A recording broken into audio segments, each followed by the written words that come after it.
I want to go now to our senior legal analyst, a former assistant U.S. attorney for the Southern District of New York, along with Stephanie Grisham, former Trump White House press secretary. She resigned on January 6th. Okay, I want to ask each of you about, obviously, this news from the January 6th committee. I want to start with the headline we have, though, the breaking news that the FBI has executed a search warrant on Mar-a-Lago. We don't yet have more details on that, Ellie, at this point, but we do have that information. We know that obviously this is the FBI, so that's the Department of Justice. What can you glean from that headline such that it is right now? Well, Erin, it's an enormous step by the FBI and by DOJ. Here's what we know for sure.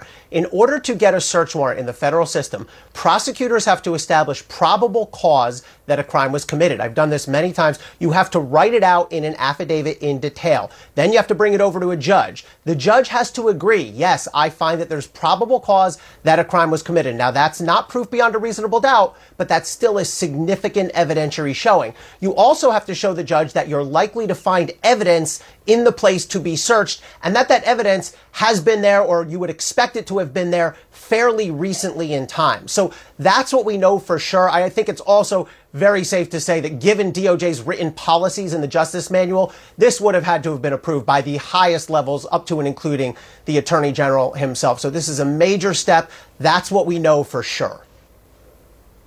All right, a major step. That's what we know for sure. Now, Stephanie, we also know that it had turned out earlier, right, that the president had taken a lot of documents that were marked as top secret classified to Mar-a-Lago that he shouldn't have. I don't want to directly connect those two things because I don't know that they're connected. I'm just giving everyone the context that we know that happened in the past. You spent a lot of time there. You know what the president did, and a lot of these documents that he wanted to keep or he wanted his hands on. What context can you add? You know, I've got to just agree that this is enormous. I'm still wrapping my head around it because, as you said at the top of the show, this is breaking news. I think that, knowing Mar-a-Lago like I do, I would imagine his office and his bedroom office were two of the areas searched. I don't know if your viewers have yet seen the statement put out by the former president, but he is already, of course, blaming the FBI, calling this political, calling it a witch hunt. So that says to me he's very, very nervous and very upset. So it's going to be really interesting. I think things are finally ramping up, and I hope and I wonder if people in the Republican Party will finally start to see things for how they are and do what's right for the country over the party. All right, both of you, please stay with me. Caitlin Collins is with us now with some more on this reporting. And Caitlin, obviously, a very significant headline that you are breaking. What more can you tell us? Yeah, this is incredibly significant. And of course, we should note that when the former president confirmed that, yes, this raid did happen on his Mar-a-Lago resort in Palm Beach, he did not specify why exactly this raid happened. So we are still trying to confirm that. Of course, I know you mentioned the missing documents from the National Archives and the concerns about that. So that remains to be seen. I will note that in this statement where the former president confirmed to me that, yes, FBI agents did conduct a raid at Mar-a-Lago today, he said it was a large number of a group of FBI agents. He says that he believes this is a politically motivated event that happened, this search of Mar-a-Lago. Of course, we're waiting to hear from authorities why they conducted this search, how they got this search warrant, and of course, what the reason is behind it. I will note, he does give one detail in here that is notable. He says, quote, Aaron, I'm going to read this now. Such an assault could only take place in broken third world countries. Sadly, America has now become one of those countries. He says, quote, they even broke into my safe. Now, Aaron, he does not say what they were looking for, what they wanted to get, if they took anything from that safe, but it is notable that he says they did even break into his safe. In this statement, I should note, when he does not say what the reason is for this raid, he does reference Hillary Clinton's emails. Of course, that has long been an obsession of the former president's. He said nothing happened to her to hold her accountable, talking about what she took from the White House. So that could be an indication that this is related to the National Archives. But again, we are still waiting to find out more, though Trump has confirmed to me that, yes, this raid was conducted on Mar-a-Lago today. All right, Caitlin Collins, thank you very much. And of course, obviously very significant reporting here. Caitlin breaking this. Ellie, let me give you a chance to respond to a couple of the things that she just mentioned from the former president's statement. One, that they even broke into his safe. And two, that he references a large number of FBI agents. What do you read into that? Sure. So taking the second one first, typically when someone's executing a search warrant, you do send many, many agents out, especially in a large property like Mar-a-Lago. Wouldn't surprise me if there was a dozen or more FBI agents. That's fairly standard operating procedure. And the higher level sensitivity, of course, the more personnel you want there. It is a really interesting detail, as Caitlin noted, that the former president says that his safe was broken into. What you have to do in a search warrant affidavit is describe for the judge with some particularity, here's the kind of evidence we're searching for. And typically, in a case like this, you might include laptops, phone, thumb drives, electronic devices. And then typically you have the authority to go into and to search and to enter any area that could house those items. So a safe certainly could house any of those items. That's fairly typical in this kind of search warrant, but you do have to specify, as I said before, you have to specify a crime. You have to establish that you have proof, probable cause proof of that crime being committed, and that you're likely to find evidence of that crime in the area that you're searching. Okay, so Ellie, I do want to just, sort of to put the pause for a moment, put the emphasis here on something very basic but very crucial. They would have had to establish probable cause that a crime was committed and that they needed to search for more information on that. Again, they would have had to have already established probable cause of a crime, in this case related to the former president of the United States. Yes. I just want to put the exclamation point on that.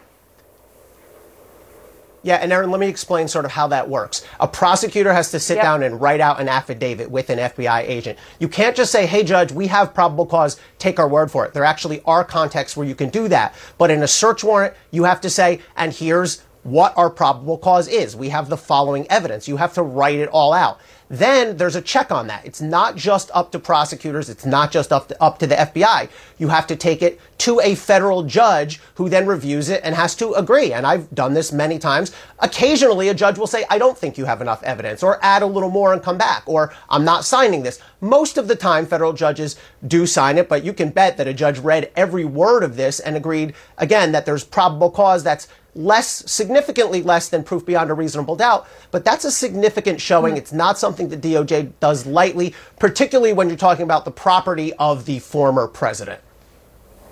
So, Stephanie, I'd be remiss if I didn't add some context here about, the big story everyone's talking about today, right? Those pictures that Maggie Haberman from the New York Times obtained of, the former president's handwriting on Sharpie, right? That he was shredding and ripping up documents, putting them in the toilet. Okay, he said he wasn't doing it, but he was.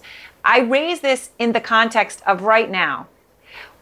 Do you think that there's something that would have been so precious to him or so important in all of this that he knew was damning or a smoking gun that he wouldn't have destroyed when he has clearly shown a willingness to destroy documents that by law he should not be destroying? The short answer is yes. I don't know how to explain that, though. It's just from my years of knowing him. It could be something he's particularly proud of. It could be something he was going to use later to possibly blackmail someone. These are me just guessing. I will say something that I find really interesting. Mar-a-Lago is his home. And so it makes complete sense to me that that's where his most valuable items would be stored. And, as you mentioned with Maggie's story today, with the pictures coming out, another thing that keeps hitting me is, how are they knowing about this stuff? I know the circle around the president. I know the circle around the president at the White House and via now. And it's got to be somebody very close giving Maggie and giving the DOJ and the FBI and anyone else this kind of information of where to look. And I find that to be really interesting, and I hope that plays out a little bit more. All right, and absolutely. Again, the specifics as Caitlin shared, the safe. And Caitlin is back with us now. I mean, Caitlin, literally a moving and breaking story as we speak. What more have you just learned? Yeah, and Erin, I will note this raid happened today. This search warrant was executed at Mar-a-Lago today. I am told that the former president was not in Florida when this search was carried out by these FBI agents. He is actually at Trump Tower in New York. So that's not surprising given his schedule. He typically spends the summers in New York and New Jersey, and then in the winters, that is when he is at Mar-a-Lago. Of course, as Stephanie was noting, it has become his home since he left the White House. That is where he moved into the Mar-a-Lago resort in Palm Beach, Florida. So that that is why this is so notable. And so, of course, we are still waiting to learn more on why this search warrant was executed, why it was carried out, and, of course, what these agents learned from this being carried out. But it is a remarkable moment to see that the former president is confirming that this raid has happened and that there were a large number of FBI agents, as he says, at Mar-a-Lago today. And, of course, as he said in his statement as well, he said they did access his safe. He did not say what he had kept in that safe, but it was a notable part of his very lengthy statement confirming this, Aaron. Right. Obviously, one written with emotion that he would put that in there and put that out. So suddenly, Gloria Borger joins the conversation as well now. Gloria, what do you read into this? You know, we don't know exactly the reason. We don't know what probable crime was established to a level that a federal judge said to go ahead and execute this search warrant. But we do know that all those things were present.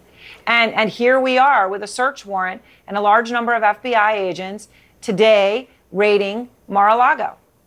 I know it is kind of stunning. FBI agents raiding the home of a former president who was not there, by the way, as Caitlin was saying.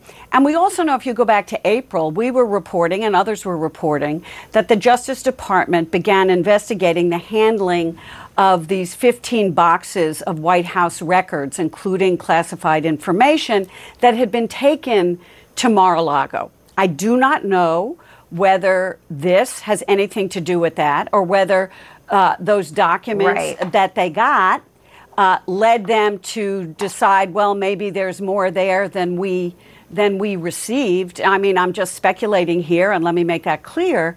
But I do think that it is an extraordinary step for them to do this. So there must be something they are looking for. And Ellie can talk about that more than I can, but it seems to me to get a judge to say you can do this on the home of a former president, it has to be pretty striking. So, Ellie, let me ask here, because a lot of people watching this, and obviously as part of, we led the program, we were talking about the text messages that the January 6th committee had just obtained from Alex Jones, right? So when you talk about, in the context we're in, an FBI raid on Mar-a-Lago, a lot of people are going to jump to the DOJ investigation into January 6th. But I want to be clear, Ellie, we don't know that these things are related or not, right? Mm-hmm. Could it be something specifically related, as Gloria is indicating, to those 15 boxes of classified documents that were not supposed to be removed from the National Archives, were supposed to be sent there, that went to Mar-a-Lago? Could it be as simple as the crime is removing those documents? Is it possible? Yeah, it could be, Aaron. It could really be any federal crime under the sun. When you fill out these affidavits that you bring to a federal judge to get a search warrant, you have to name a crime. You give the section number, and you have to say, here's our evidence. That could be information, as Stephanie was alluding to, as possibility from a source, from an informant. It could be information that you got from text. It could be any kind of information at all. But you do have to say what specific crime you are investigating. Now, those papers typically don't come out until much later in the process. If they do come out, the first thing I would look for is, well, what crime did they say? That will give us a big indication. Right. But yes, unauthorized destruction of classified materials is a federal crime. There are several potential federal crimes relating to January 6th. So it really could be any federal crime. One other point, Aaron, that I think is important to understand. People may be wondering, well, when do you execute a search warrant as opposed to send someone a subpoena, right? And the answer as a federal prosecutor is, if you don't believe that the person's going to faithfully comply with the subpoena, if you don't trust the person to fully turn over the documents, or if you believe there's some danger. I don't think there's a danger concern here. But a search warrant tells me that DOJ and the FBI did not have faith that Donald Trump, or whoever the subject of this search warrant would be down at Mar-a-Lago, would simply say, sure, thanks for the subpoena, here's all the documents requested. That they were able to establish that they had some concern that they might not be given all the evidence that they're entitled to. And it had to be a pretty... And again, go ahead, Gloria. It had to be a pretty intensive search, judging from the former president's statement. And, that it seemed to last much of the day. So the question is, and again, we don't know the answer. He says they went into his safe. Since he's not at Mar-a-Lago, somebody had to report that to him. And did they do it specifically because they knew he wasn't at Mar-a-Lago? And if it was this intensive, and it seems to me that maybe it was broad. It it's just very hard to know. So all we can do is speculate here. Right. So let me ask you, Stephanie, and I want to get Ellie to weigh in on this as well. But as we try to understand, obviously this is hugely significant, whatever it is related to, whether it be related to January 6th, whether it related to documents that were wrongly removed from Washington or something else. But then in that, Stephanie, what stands out is the safe, which the former president himself is the one who told us about, right? He's saying someone broke into his safe. So that would imply they're not just checking for a bunch of boxes.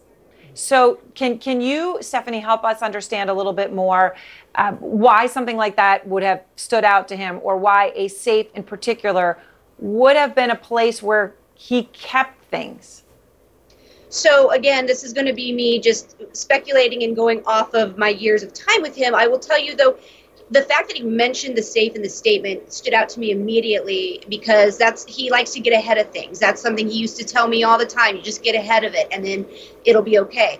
I think that there's something in there that he didn't want anybody to see. Now, it could be anything. It could be stuff he doesn't want his wife to see. It could be anything. Again, we're speculating, as the whole panel has talked about. But the fact that they made their way to the safe, I don't know if it's the office safe, I don't know if it's their apartment safe, but the fact that he mentioned it, it really, really, it struck me, and I think that he's nervous. So, Ellie, what do you make of that? Because, again, one of the things you first mentioned, and, I remember this, right, when Michael Cohen had his FBI, they showed up at his door, right? They want the electronic devices. They want the computers. They want the cell phones. Okay, that's fine. One thing we know about the former president, right, is that he's not somebody who's putting things in email and on a computer and a laptop, right? That's not where you're going to find some treasure trove in his particular case. So, Ellie, it's not as if there's, well, I mean, who knows, right? But some secret cell phone hidden in the safe. While it could be, what stands out to you about the word safe and why he is, as Stephanie said, clearly trying to get ahead of that specifically? Well, Erin, it is very common for search warrants to seek access to documents or records, whether they're paper documents or electronic documents. And the rule basically is, for the most part, when you execute a search warrant, you have the right to go into any area where those items could be stored. If we're talking about paper documents, or even if there was a cell phone or a laptop, that would certainly be something that you could find in a safe. Just to make a contrary example, sometimes, for example, if you have a stolen car case, you'll say, we're looking for this stolen car in a garage. You can't go look in a safe because there's not going to be a stolen car in a safe. However, if you're looking for documents, again, whether they're printed paper documents or electronics or cell phones, then you can look in a safe. It's quite common in cases when you are looking for documents that you get access into locked closets, safes, that kind of thing. So that's fairly common. Again, we don't know the specifics here, but it is often the case that FBI agents are looking for documents. The other thing that I think is important is you don't have to necessarily limit yourself to items that belong to a specific person. So the FBI didn't necessarily have to say to the judge, we only want to grab Donald Trump's items. They will say, we want any documents, any hard drives, etc. And it doesn't really matter who they belong to specifically. Usually a search warrant will be broad enough to allow FBI, DOJ to seize those type of items too. All right, one thing Ellie mentioned was that it could take a long time to know what the probable cause for a crime that was proven to a judge in order to get this search warrant would have been. Caitlin Collins, I know you've been trying to reach out to the Department of Justice to get more information about what caused this, what prompted it. What are they telling you?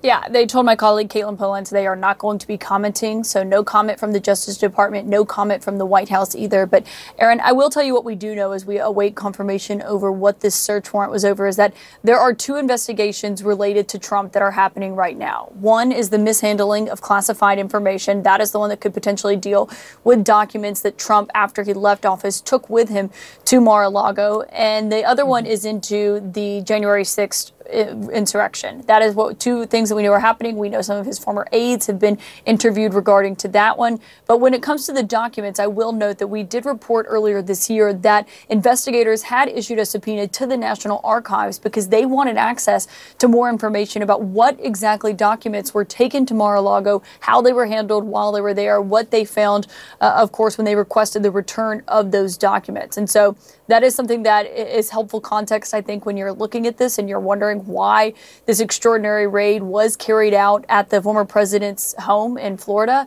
And I will say that at that time, when we noted about that subpoena to the National Archives, we were told by the former president's current staff that they maintained he had handled all documents properly. Clearly, there is some disagreement over that has prompted this investigation that is happening into how those documents were handled. And so that is remarkable in and of itself as we're waiting to see confirmation of this. Again, Trump was not actually at Mar-a-Lago when this raid was carried out. He's instead at Trump Tower in New York. He's often spending his summers in the Northeast. And I will note in his statement, Aaron, he's very critical of Democrats. He says Democrats desperately don't want him to run for president in 2024. He is indicating that he believes this is politically motivated. I will note, he says it was a large number of FBI agents that were at Mar-a-Lago today. He did pick the current FBI director, Chris Wray. It's a decision he said many times that he regrets, but it is an FBI director that was handpicked by Trump and put into that position. All right, Gloria, I want to ask you about something else that you said stood out to you about the former president's statement, and that was that they spent a significant amount of time there today. What more from what he's saying in what you've described as a long statement, putting out, trying to get ahead of this? What more stands out to you? I think that as Ellie was saying, they don't have to say we're specifically looking for this document that was potentially not handed over to the archives.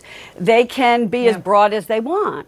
And I think that's what probably happened today and got the former president so incensed to release this, this large statement. I mean, if this is about the handling of those 15 boxes of documents that went to Mar-a-Lago, the Justice Department started investigating it in April, and there was a subpoena that was part of the formal process to the archives to kind of get, by the FBI, to get a handle on what was in those documents, as Caitlin was saying.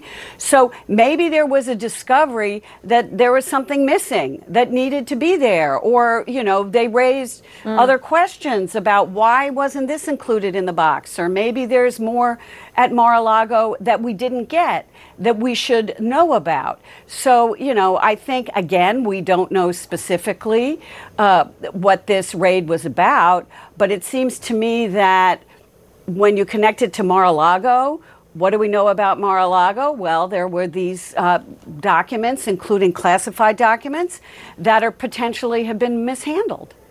And so it makes sense that the FBI would be looking at that. Ellie, do you believe that we will find out what the crime was for, that they established probable cause from a judge, so we'll be able to understand whether this was related to the documents or January 6th or something else? So the actual affidavit itself, Erin, that prosecutors fill out, that wouldn't come out formally through the court process for several months, way down the line.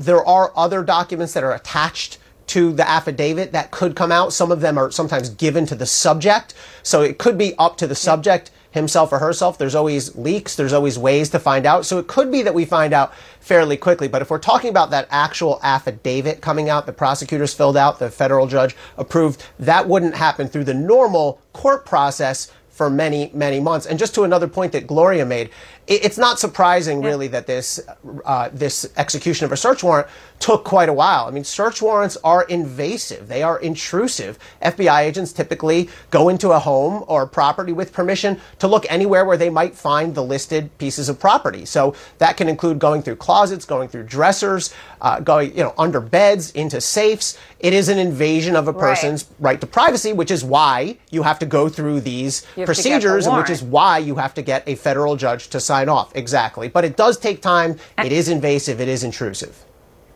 And just to underscore that point, Stephanie, so the former president wasn't there, but this is Mar-a-Lago, right? There's a lot of people who are there. There are a lot of people who saw a lot of things today and saw a lot of FBI agents running around. I mean, there are a lot of things we're going to start to hear. Well, I've been thinking about that. That's true, and it's not. So it's not in season right now. So there are not guests there. It's closed down for the summertime, but there is staff there that runs it day to day for sure. And speaking about what Gloria said and previous people, Mar-a-Lago is very big. So it could be the office, the business office they would have had to look through. Donald Trump's office that he has, their home apartment, which includes her room, his room, a common room, an office. You've got their son who has an entire suite there. Her parents have an entire suite there. And then you've got all of the guest rooms. I don't know if they would go through those or not, but it's a large property. There are also family cottages where a lot of the family stays when they're in town. So I think that that's why they were there for so long, and it would make sense that there would be a lot of people there. I am curious to know if Secret Service how this would work with Secret Service. So that's something I'm really interested in. And Aaron, right. Aaron, our Kevin Yes. Liptak has just confirmed what I was saying earlier, and what Caitlin was saying earlier, is that the raid began early Monday morning, and the search was already underway at that point, and that it continued, I believe, throughout the day. And so, and that, in fact, and I'm going to read this to you now, this source said that law enforcement personnel appeared to be focused on the area of the club where Trump's offices and personal quarters are, which makes sense. And so, right, so very, very focused there. All right, let's go back to Caitlin on that front. Caitlin, are you able to shed any more light on that? Of course, the interesting thing would be if the president had something that he didn't want people to know about, given his sophisticated experience with law enforcement. Who knows where he could have put it if it is a specific something. Well, and that's what Kevin notes, is that what onlookers observed is that the law enforcement action that was underway at Mar-a-Lago appeared to be around his personal office, his personal quarters. Mar-a-Lago is obviously a massive place, and there is a certain part of the area that is just for the former president and his family. And so that is where it appeared to the action was happening today at Mar-a-Lago. As this raid went on for several hours, we are told. We are still learning more about what exactly that looked like and what time precisely that they arrived. I will note that as we are just finding out about this moments ago, when the former president did confirm it in a statement to CNN, that the White House, the Biden White House, is also now just finding out about this. They say White House officials were unaware that this was going to happen. They just found out when the rest of everyone else found out, when Trump confirmed it in a statement. They are referring all requests for comment or any questions to the White House to the Justice Department, and the Justice Department right now is not commenting. But I will note that as you look at this and you think about this, Aaron, and you talk about it, is remember, it was just a few days ago that the Attorney General Merrick Garland was asked about the former president and whether or not he was considered above the law, or if he is someone who, if he had committed criminal actions, they thought if he is someone who would be pursued. And he said very clearly that no one was above the law. And when a reporter interjected to say even the former president, he repeated that sentiment. And so that has been the Justice Department coming under increasing pressure when it comes to the former president, and they've been very clear in that front. Of course, the Justice Department only goes so far in this, and we know that they had been the investigators had been interviewing former White House staffers, Trump White House staffers, about these records, about how they were handled, and of course, what exactly was taken to Mar-a-Lago, because as we reported at the time, it was over a dozen boxes, Aaron. All right, so such crucial context. So Ellie, how does, from the point of where we are now, I'm thinking back to Michael Cohen or other situations, from the point where you are now in an investigation where you have executed a search warrant with probable cause for crime, what's the timeline from there to finding out what they got and whether there's going to be a charge? Yeah, and so it will take DOJ and the FBI a substantial amount of time to go through what they got today, assuming that the search warrant was fairly broad.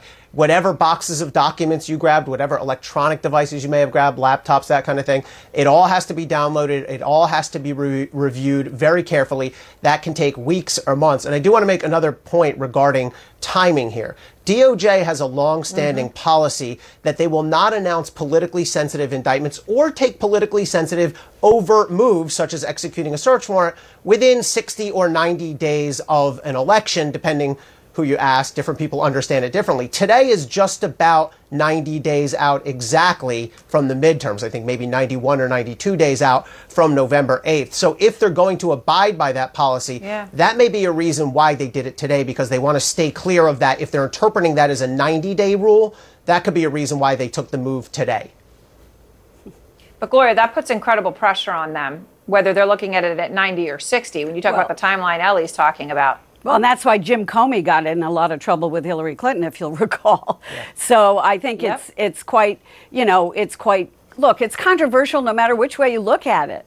They've just raided the home of a former president of the United States. Whether it's 60 days or 90 days, I'm sure they were aware of what Ellie is saying, very, very aware. And maybe they just made that deadline. But of course, this is huge news. And it's very clear to me that the president, the former president, is already spinning this in a way that he has been victimized by the Department of Justice and the Democrats, et cetera, et cetera. And this is something that he knew immediately that he needed to turn around and get on right away so that he could say, look at what they did to me today. This is absurd. All right, I'll stay with me. I want to go back to Caitlin. Caitlin, I understand that we're getting more information on the crucial thing here, which is what was this about? Yeah, 3 sources have confirmed to CNN's Sarah Murray and Kristen Holmes that this search warrant that was executed on Mar-a-Lago today was in relation to that investigation into the handling of classified materials that were taken with the former president when he left the White House in January of 2021 to go to Mar-a-Lago. Of course, that is something we knew was under investigation, whether they were mishandled and what happened and why those boxes were taken there and what exactly was included. And now we have confirmed that is why this search warrant was executed on Mar-a-Lago, the Mar-a-Lago resort in Palm Beach today.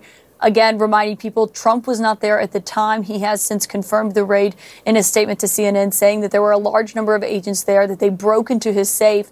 And we should note that what this investigation is about and what we know so far is about 15 boxes, over a dozen boxes that have been taken to Mar-a-Lago. We were told generally that they contained documents, mementos, some gifts that were included in that. And obviously there is a Presidential Records Act. You are not allowed to take certain classified documents with you when you leave the White House. That is a property of the National Archives. And so there have been major questions about how that was handled. Now, Trump has maintained his innocence. His aides currently have said that he handled all of those documents properly. But there were big questions about what was taken there. And clearly, the fact that a raid was conducted and a search warrant was granted for the former president's property in Florida is very notable, and it does signify an escalation in this investigation. Where it ends up, we don't know, and it remains to be seen. And right now, the Justice Department, of course, is not commenting. All right, so Ellie, now that we've confirmed this, and you heard Caitlin say, 3 sources, we've got multiple reporters here at CNN getting this information now. But what do you read into it? When this story first broke in the spring, a lot of the conversation was that what if he had removed things that he shouldn't remove, that could be a criminal act. But there was always sort of a but from a lot of lawyers that said, okay, the chances of them moving ahead on something like this wouldn't be high. And yet here we are. And they are moving ahead, right? And they have this search warrant. So what could go to that? What could cause that? So this is crucial context from Caitlin that we just got right now.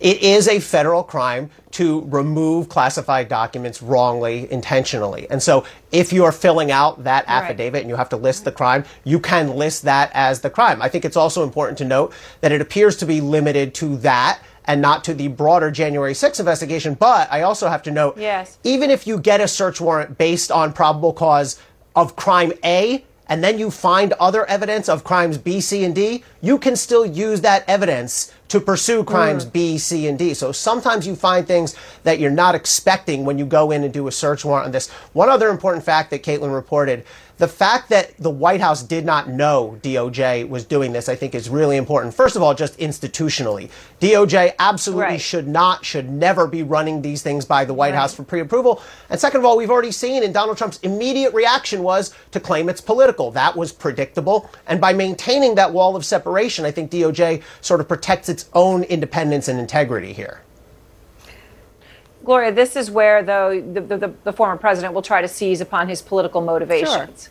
Sure. Right? And you'll hear his next steps. Oh, I wanted to keep some gifts from President Xi, or whatever it may be that he will say, and try to minimize. Of course. And the thing that's important to keep in mind here is that the National Archives was subpoenaed for the information that they got from Mar-a-Lago.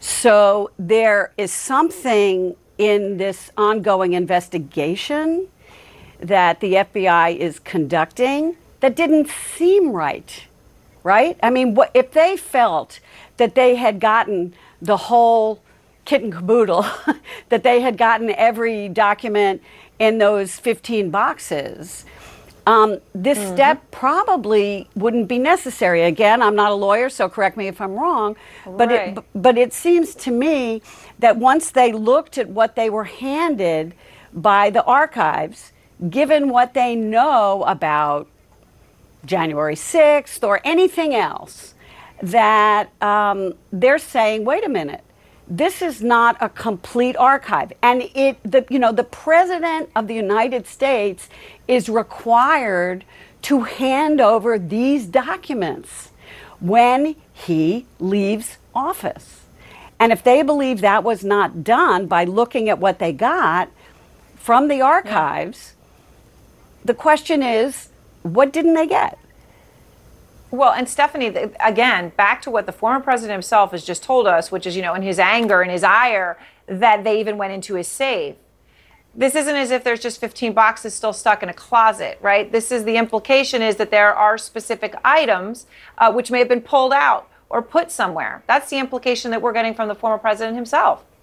Absolutely. And as Ellie said, I can see that he's going to already say exactly, that these were mementos, or these were, love letters from Kim Jong-un, et cetera, et cetera. Yeah. But I want to say right now, the former president of the United States did not handle classified documents properly. I watched him do it. I sat in an airplane with him, watched him go through documents, throw some away, rip some up, and put some in his pocket. Because I remember specifically thinking, I wonder why those go in his pocket.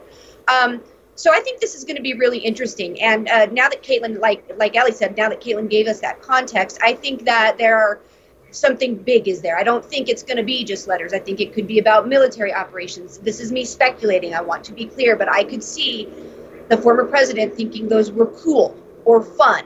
And we were not a White House that followed the rules. And I will tell you that handling classified information was not something that was really pressed upon us on a daily basis or weekly or monthly. All right, all of you, thank you so very much. I appreciate it as we continue to follow this breaking news of an FBI raid on Mar-a-Lago. We're going to bring you more details as we get them this hour.